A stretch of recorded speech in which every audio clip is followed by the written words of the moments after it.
So whenever you have fractions in equations or inequalities, it doesn't matter if this is an equal mark or our greater and less than signs that you've been working with, we'll sort of have a similar strategy to get rid of the fractions.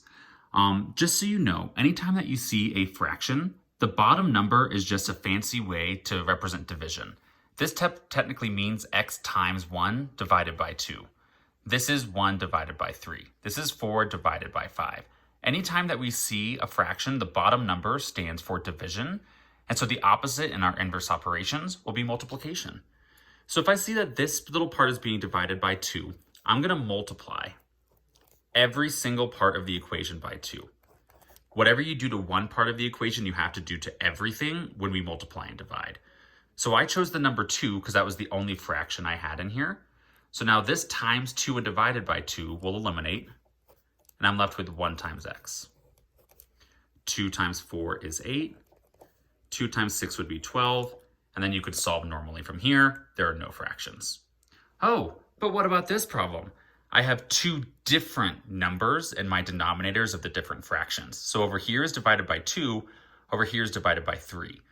I think one of the easiest ways to do this is to take both of these numbers and make them a multiplier side by side.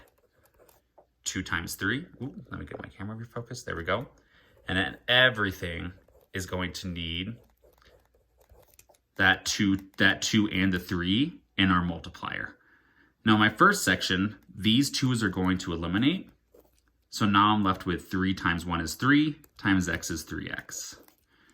And this one, I don't have any denominator, so none of the multipliers will be eliminated.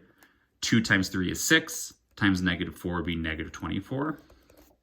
Over here, the 3's would eliminate, and then 2 times 1 is 2. And now that looks like an equation you can probably solve. Now this is sort of more similar to the one that you texted me, where we have 3 different numbers. So I'm going to take all 3 and make them a multiplier above every single chunk of the equation. So I took all 3 denominators and I placed it above 1, 2, all the 3 different parts. So now I will cross out what they have in common.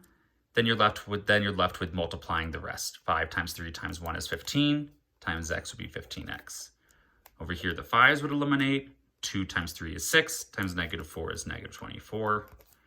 These 3's would eliminate. 2 times 5 is 10, times 1 is 10. And then once again, that looks like a normal equation you should be able to solve.